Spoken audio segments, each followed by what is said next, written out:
Juan Soto has officially been introduced as a New York Met, and there is still lots of things to be done this offseason as we welcome you to the Queen's Connection, a production of Patton Sports Creative. I am your host, Andrew Patton. I believe this is the 54th episode, if memory serves me correctly.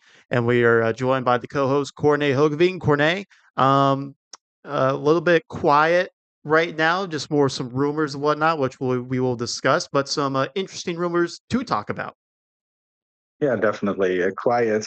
I mean, if you get a guy like Juan Soto, it's probably uh, a little start over again because you don't know if you get him, and your off-season plan is extremely different if you sign Soto or if you don't sign Soto.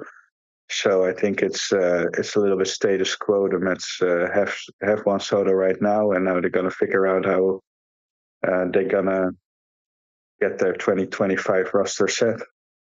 Yeah, obviously some holes to fill still when it comes to pitching. I think that's been reported on by the likes of Anthony Tacoma, whatnot, which is a focus for the Mets. And even Juan Soto himself in his press conference said, there's still some things to work on in the lineup. So obviously that's a message. It's not Juan Soto just saying that out of the blue. It's obviously a message that David Stearns and Steve Cohen have, uh, relayed to Juan Soto as well in their offseason pursuit to set up the 2025 roster. But when it comes to setting up the lineup, um, some rumors about potential interested players in the Mets, or the Mets are interested in some players, I should say.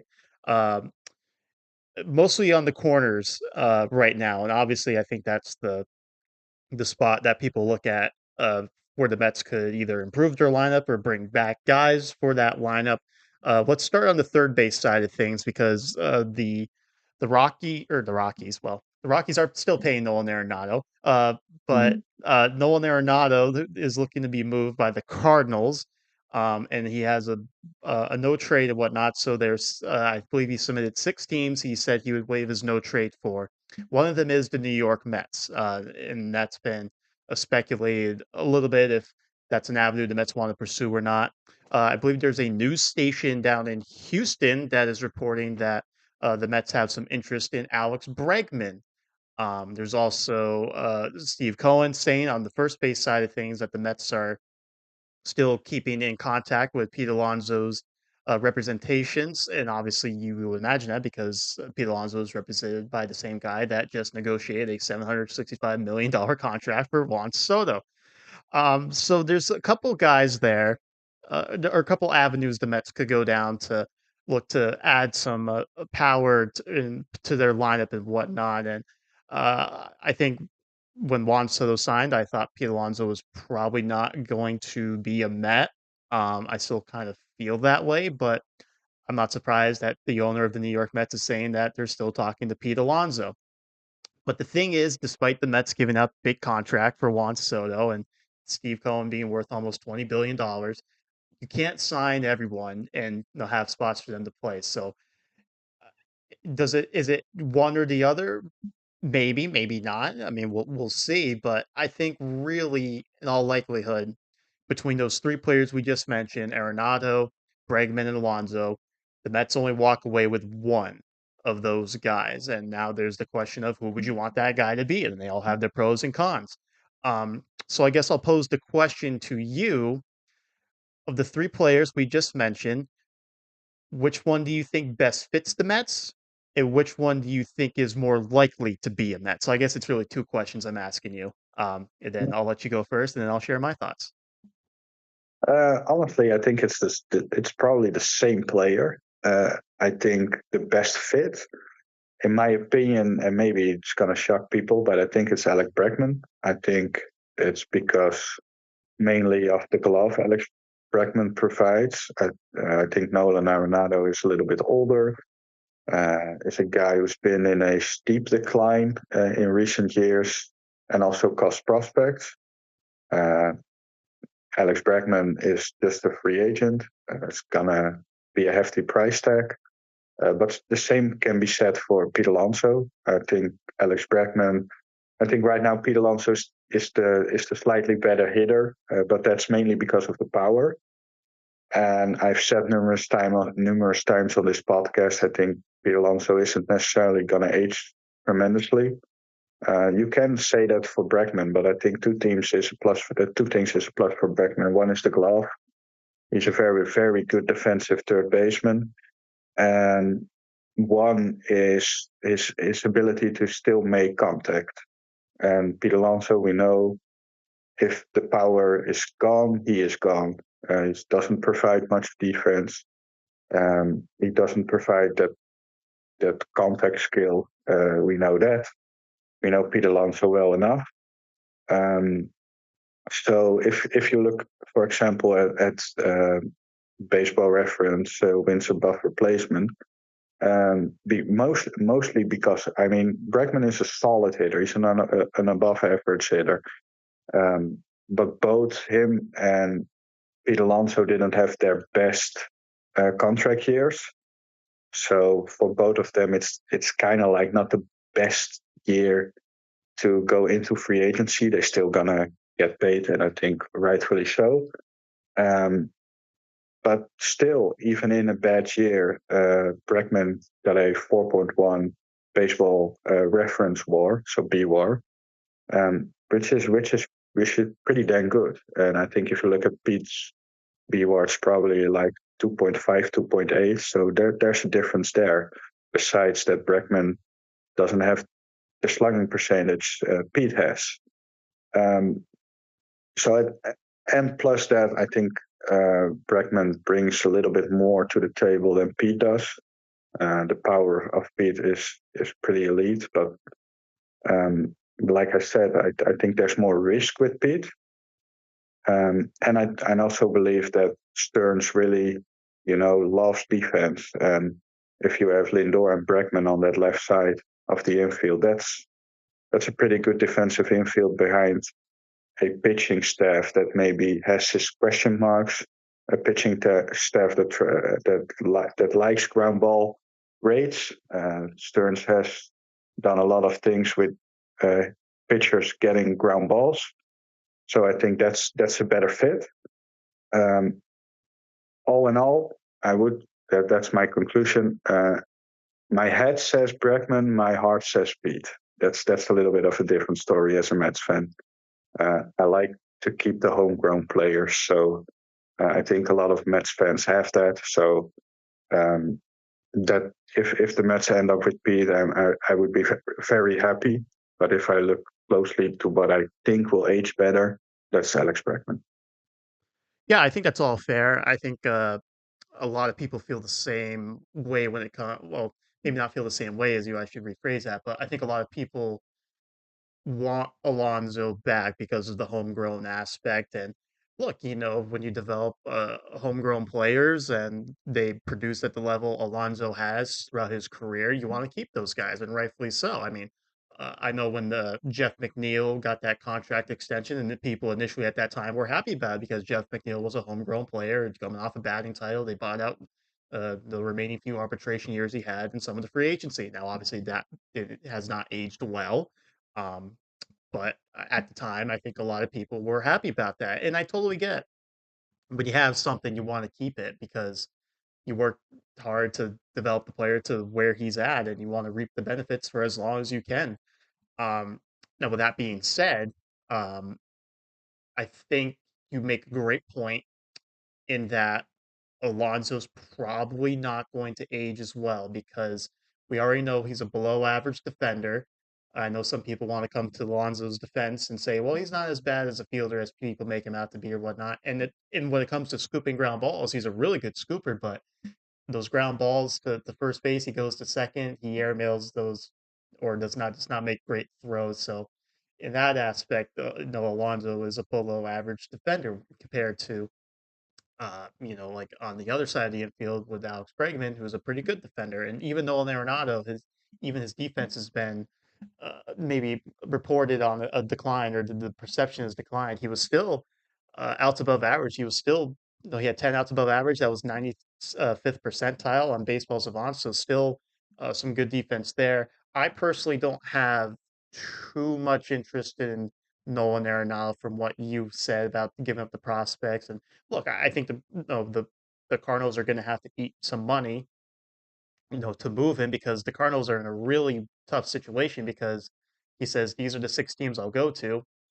Those teams can kind of hold the Cardinals by the you know what and be like, well, no, we don't really feel like giving up this unless you want to throw in a couple $1 million to pay Nolan Arenado's contract. Like that's just how this negotiation is going to go. So, but even with that, I don't have much interest in Nolan Arenado, um, and like you said, it's been a pretty steady decline for him, mostly offensively. You look at his OPSs going back to 2022. I mean, 2022, there was talks between him and Goldschmidt for the MVP. They both had great cases. He had a 891 OPS. 2023, it dropped to 774. This past season, it dropped to 719. So it's been on a good decline there for Arenado, and he'll be 30. He's 33 right now. I think he's going to be 34 opening day. Um, not a whole lot of interest in that. Bregman is intriguing, I will say, but the way this seems like it's going to go with him, I feel like it's going to get to a number where I'm going to kind of be like, personally anyway. Obviously, it's not my money. Like, why should I judge with what money they're giving? They're going to, or Alex Bregman could theoretically get from the Mets, but I just feel like it's going to get to a number where I might look at it and be like, for right now, it might be fine, but 3 years from now, it's kind of like man, I don't know about that or whatnot. And I totally get that Bregman would be a defensive upgrade from Mark Vientos. Um, but I think Bregman will probably age better than Alonso, like you said. But I just think the money where it seems like it might be going, at least based on reports from the baseball insiders and whatnot, it's probably going to get to a level where personally I would probably say okay, I think we're going to kind of check out of this one if I was David Stearns in the Mets. I think the Alonso of it all, I don't. It's what we've talked about before. I think he's going to get a little bit of a reality check in the market that they were thinking he was going to have. It's probably not going to be there. There are going to be teams interested. There's already speculation the Yankees are keeping their tabs on it. Obviously, we know the Mets are involved. I think there's other teams that maybe aren't reportedly interested right now that could be interested, like the Seattle Mariners. That seems like a fit there. Um, but obviously, we've talked about this. I think Alonso, if when the power goes, I don't think he's going to provide much for the Mets. Now, if the market isn't where he's at or he thinks it's going to be at, and he comes down on asking price in years, then I'd probably be a little bit more interested. But for right now, I think I won't go. I wouldn't go where Pete Alonso and Scott Boras probably want to go with his contract. Really, the guy I would be targeting if I was the Mets, I just think it fits so perfect. Well, maybe not perfectly, but if you look at the baseball savant pages with Pete Alonso and Christian Walker, they're pretty much identical. Like when it comes to mostly in the offensive categories. I mean, I'm going back and forth on my laptop right now, and they're like really identical numbers. Now, obviously, there are some where maybe Alonso has an advantage, and some areas where Christian Walker has an advantage. I know Christian Walker missed some time last year, so the at bats or plate appearances aren't necessarily equal, but they're really I mean, very similar players. Now, obviously, the thing with Walker is, and what makes him appealing to me, is two reasons. Number one is the defense. We know how good defensively he is. Now, I know between Walker and Bregman, the defense might be valued more at third base compared to first base. So maybe that puts Bregman in more of an advantage or more of a need, quote unquote, if you want to use that word. But I think Christian Walker fits really well because I don't think David Stearns wants to give big contracts to first baseman. I think Walker. I mean, who knows how the free agency process will go? But I think Walker's probably going to sit somewhere in like a 3 to 4 year deal range, and I think that's more appealing than giving Alonso, say, a 6 year deal. You're almost cutting the years in half.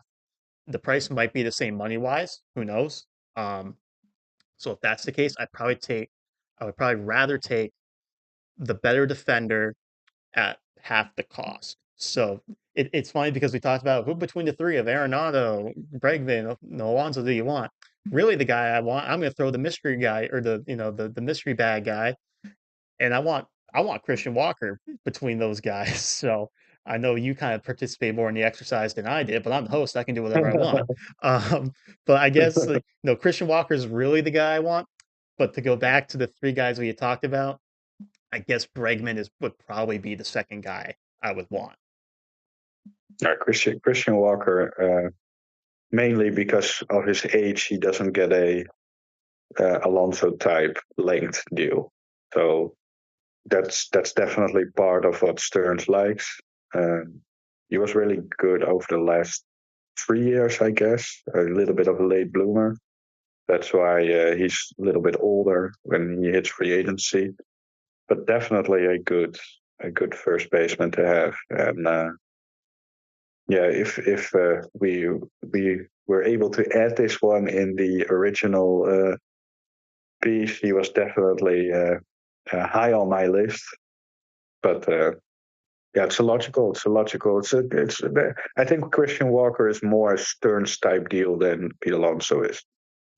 Yeah, and the Walker was my initial thought, but I wanted to pull up the baseball savant pages that compared the two, and I thought maybe Alonso would have maybe a better offensive percentiles, for these categories than Walker in some regards. I mean, I thought they'd be kind of close, but maybe not close like top to bottom. They're like really close top to bottom when you compare everything.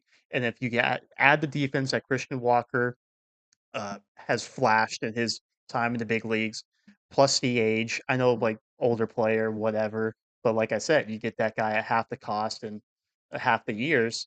I think that's more appealing, because we think about it this way too. Let's say some of these young guys that the Mets have in their system, Drew Gilbert, Luis Angel Acuna, Jet Williams, they all come up and prove to be solid, solid major leaguers. Now, I know money's not really an issue, but for the sake of the exercise, we're going to just kind of play along.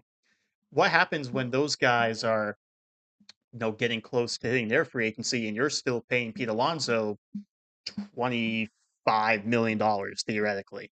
Like, wouldn't you rather that money at that time probably go to paying some of these younger guys? I mean, obviously, like I said, the money as it has been as shown, in Steve Cohen's ownership is not really an issue. But for the sake of this, we're gonna kind of play along. Like, would you rather pay the young guys, or would you rather have that money at that time be going to Pete Alonso? Now, obviously, I know my theory is reliant on a lot of things, going positively for player development and whatnot. But it's a point I'm trying to make that I think a guy, if he's going to give you the same production and you can get it at half the years and half the cost, I think that's the better investment going forward than committing long term to Pete Alonso. And I know I would probably get a lot of backlash for saying that, especially now, because it seems like everyone is really on board the bring Alonso back train ever since they signed Juan Soto. So I know I'm probably the minority in this kind of thought process, but I think Christian Walker is probably a little bit of a better investment.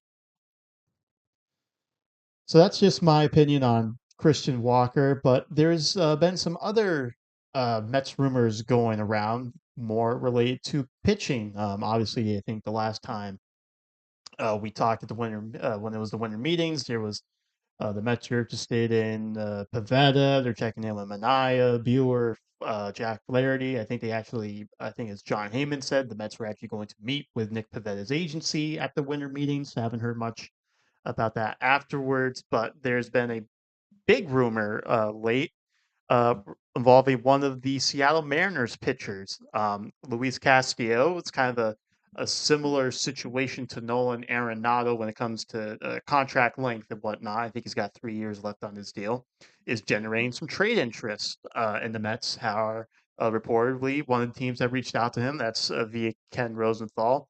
The Mets are not the only team to reach out to Seattle about Luis Castillo. The Orioles, Red Sox, and Cubs have also reached out, um, seeing gauging Seattle's interest in moving on or moving Luis Castillo. So I think Castillo is a name that you've mentioned. I'm not sure on the pod. I'm sure you have on the podcast, but definitely in our private chats anyway. Luis Castillo's name has come up. Um, so, what, in your opinion, makes Luis Castillo an extremely appealing target for the Mets? He is an ace type dependable arm. He has been an ace for years. He was an ace with the Reds. I think he was a true ace. I'm not sure if he's a true ace right now, um, but he has been that guy. He has been the guy for the Reds. He has been the guy for the Seattle Mariners.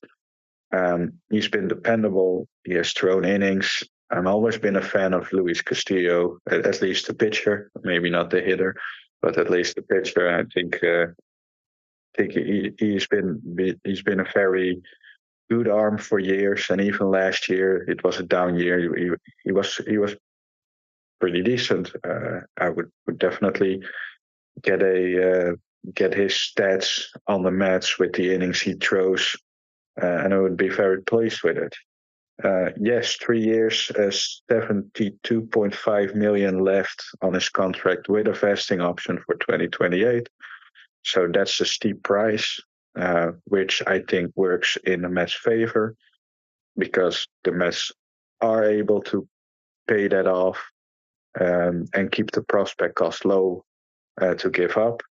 We know how expensive starting pitching is, so it definitely helps the Mets to get a guy who again I don't see him as an ace, but you can plug him in that top spot with better pitchers around him in the rotation, which in my opinion the Mets already are doing. And another thing that's appealing to me is that one of his worst pitches last year was his sinker, and we said all this off season that the Mets have done pretty well with sinkers, so he has that in his arsenal. um, he's a side armor. Manaya is also a side armor with a sinker, but done from the other side. So the Mets, um, although Manaya made that arm slot adjustments, the Mets obviously did work with him there, or Hefner and his crew. So I see the Mets at least being able to improve the sinker numbers. His four seamer is still very good. For me, that's a big plus. So it's not like, with his age, that his fastball gets hit harder. It's not.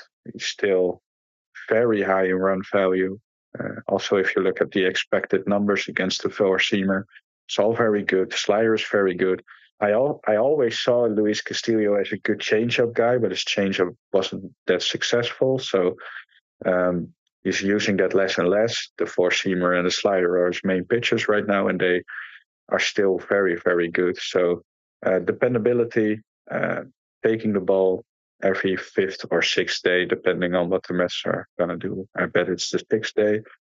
Um, and I think there's still maybe a little bit of, you know, tweaking for the Mets to get even more out of it. But if he does the same as he did last year, I think you still take it. So, um, and I think mostly it's the situation the Mets are in to be able to pay off a contract with keeping the prospect cost low is definitely something the Mets have in their favor as well in this type of trades.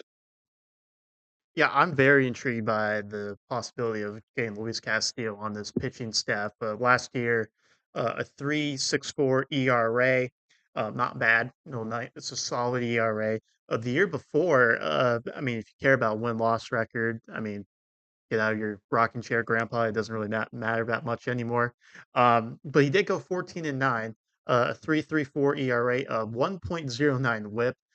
It was got an All-Star appearance. He was also fifth in the Cy Young voting that year. So, I mean, there's still a lot of solid baseball left in that arm. And like you said, it's similar situation to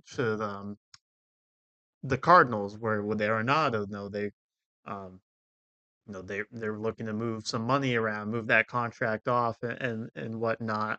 So maybe they're willing to pay a little bit of the contract. Maybe they're willing to maybe the Mets are just willing to take all of it on to lessen the return to Seattle when it comes to prospects and whatnot. Either way, I'd love to have Luis Castillo on this team in 2025 and moving forward. And I will say, you know, between the two of Arenado and in Castillo if you were to have to, if the Mets theoretically were to have to give up, let's say Luis Angel Acuna to get it done or whatever, I would be more willing to do it for Luis Castillo than Nolan Arenado. I think the Mets get a lot more production from Luis Castillo than they would Nolan Arenado. Personally, that's just my opinion. Oh, absolutely. I think if, honestly, if you say something different, I think you're nuts because yeah, that's choosing between a third baseman who gets there in age and is in a steep decline.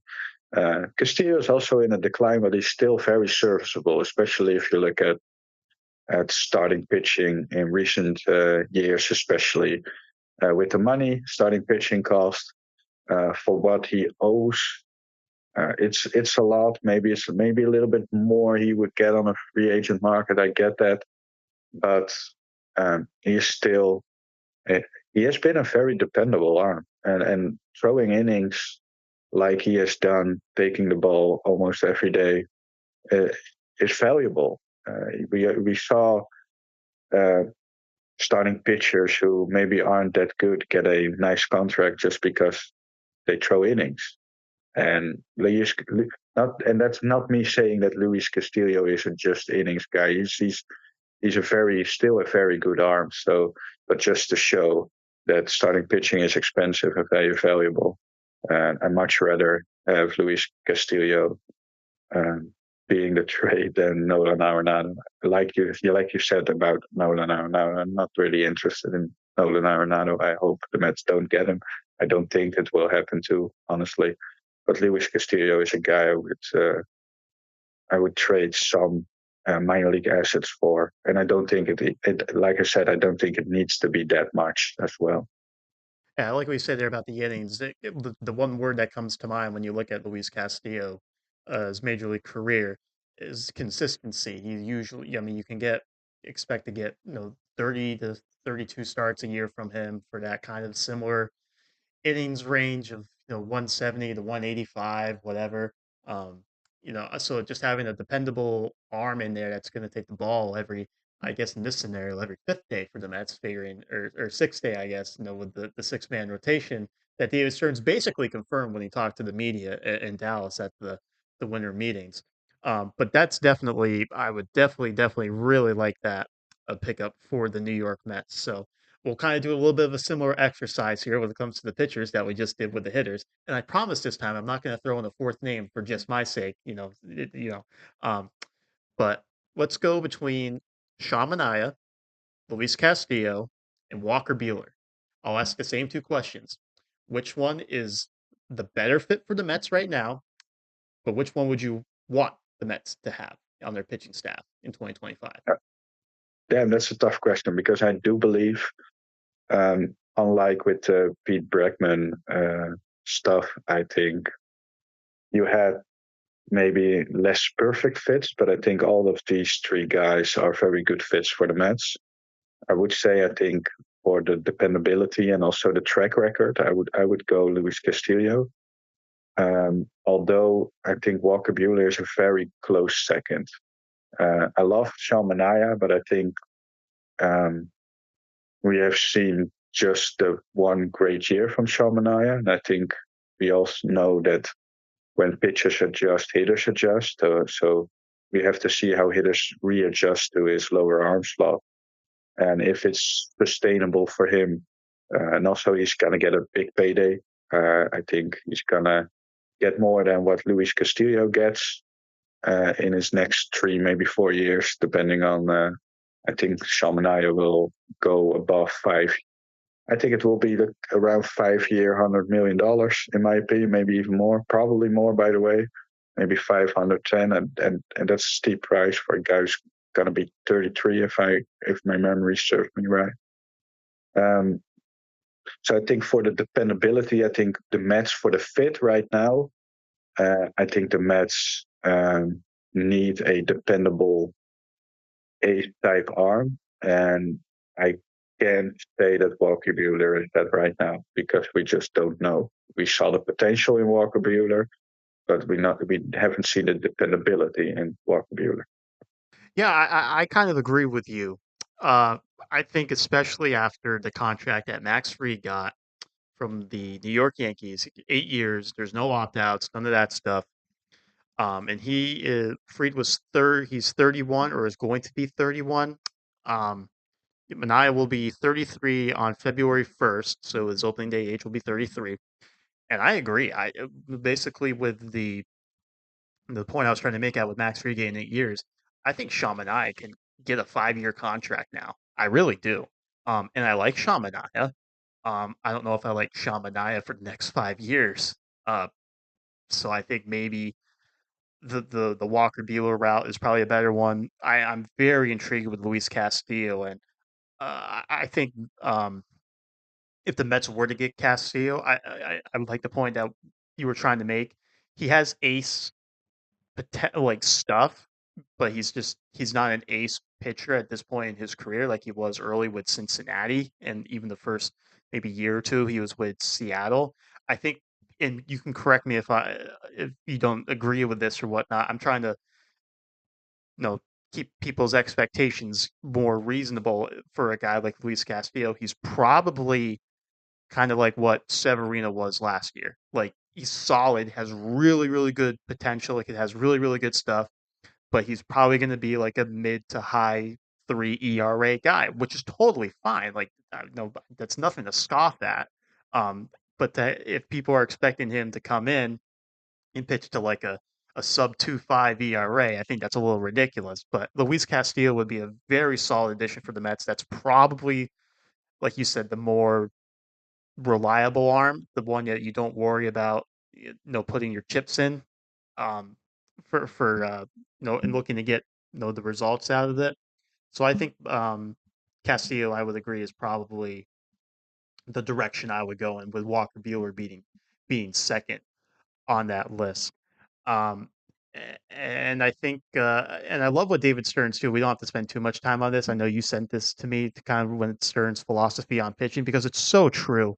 It's so true. Everyone got caught up with like, especially like with Matt Harvey back in 2015 with innings limits, and David Stearns basically said, um, even though he doesn't really believe in innings limits, it's about managing workloads and whatnot. And innings limits don't really necessarily pertain to workload because the point I make is all innings are not equal. I mean, you see these guys have 6 pitch innings, and then the next inning could be like a 23 pitch inning. Like not all, and not all innings are go the exact same way. Is the point I'm getting at? So innings limits, I think, are really irrelevant to put it in a nice way. So I love that point David Stearns made, and I don't think he got a lot of backlash for that. But there are some people that are they're like, oh, innings limits. Well, we really got to kind of move on.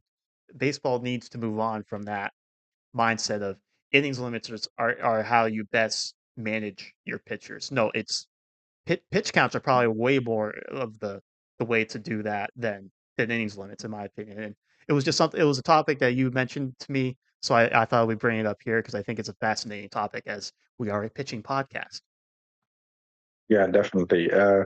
One thing I would add are the innings limits. In the time that innings limit came up, we I don't think that baseball already had such a good way of monitoring pitchers. We now see um, apps that they can, if they are in yellow, then they are not rested enough. If they are in green, they're rested enough.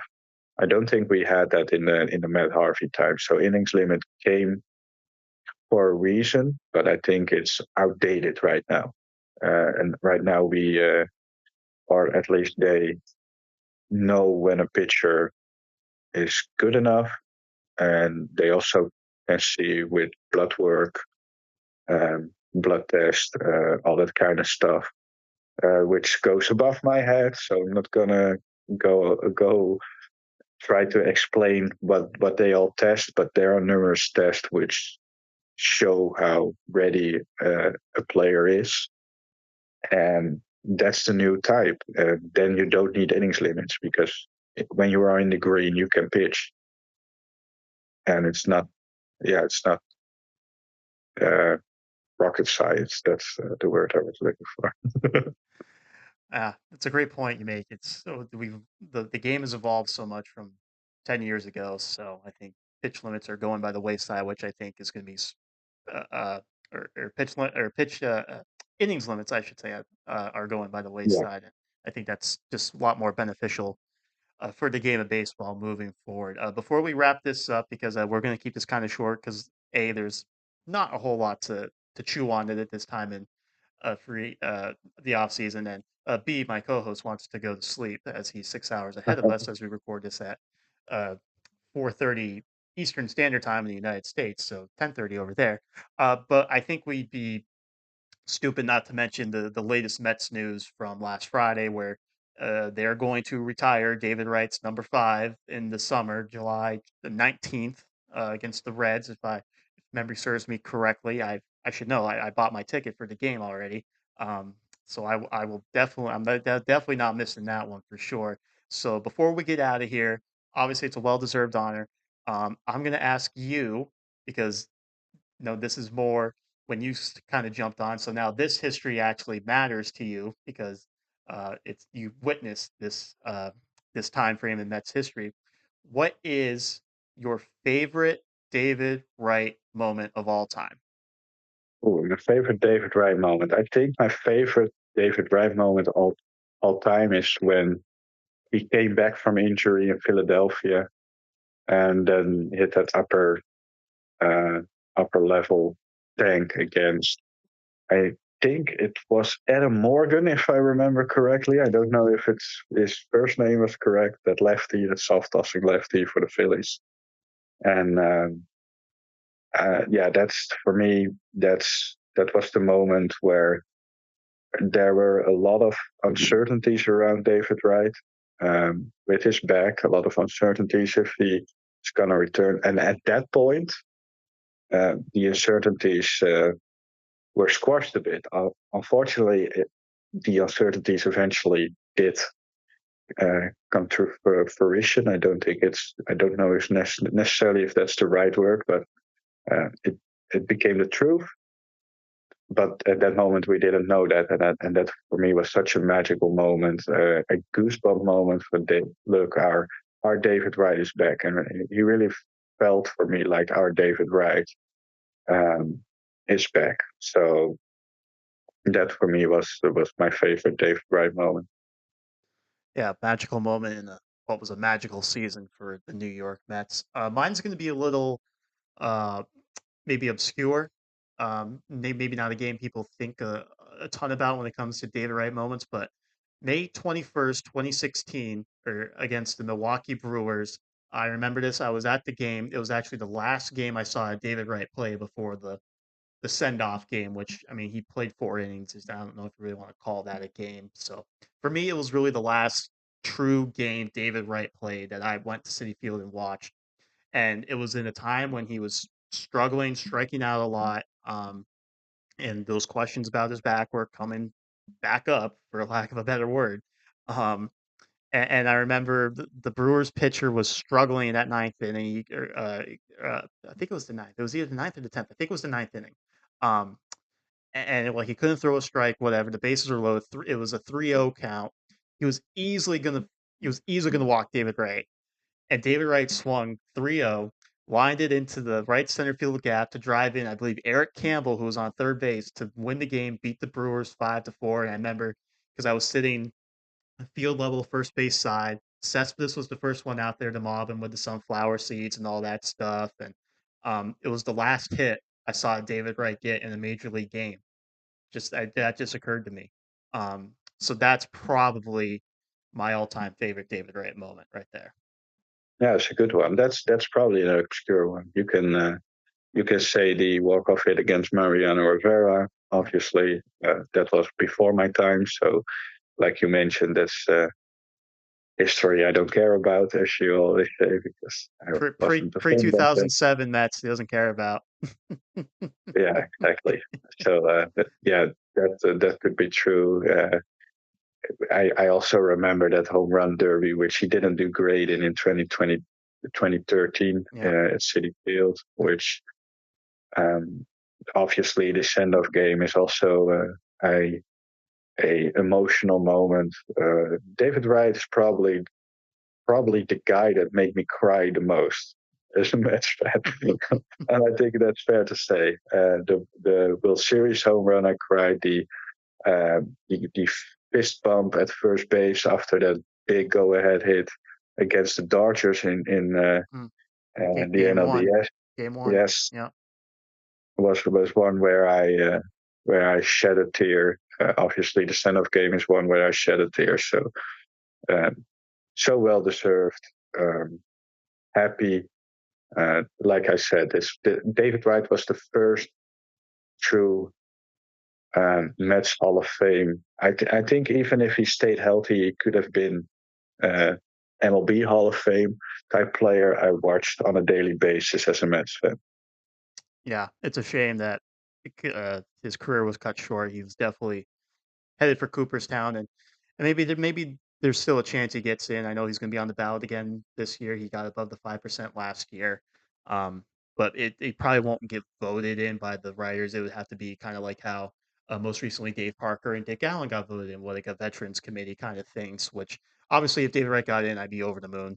Um, but obviously, this is a high honor and well deserved. And if he's not on your Mets Mount Rushmore, then I don't know what you're doing when it comes to your Mets Mount Rushmore. That guy is definitely on it, and um, was a captain. There's a reason why he was a captain. So congratulations to David Wright. Be a very very special day at Citi Field. So we'll wrap up the episode here.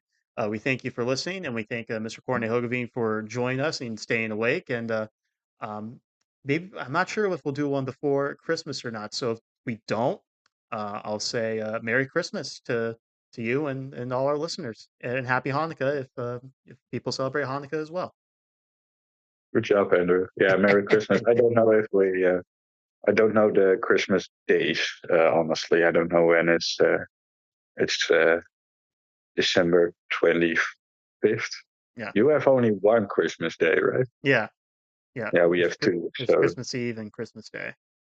yeah, we have Christmas Eve, first Christmas Day, second Christmas Day. Yeah, a lot of kids are going to go over to you, but they think they get double the presents, maybe. No, no, not really. No, we don't do presents. We mostly eat.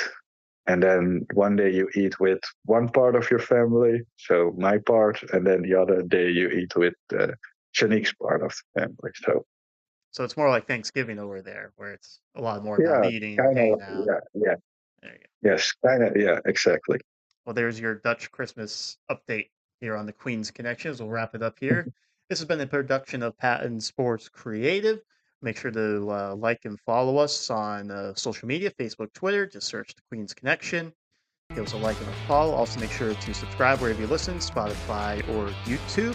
So we thank you so much for listening. Enjoy the holiday season if we don't talk to you before then. But make sure to stay tuned for the next episode of The Queen's Connection.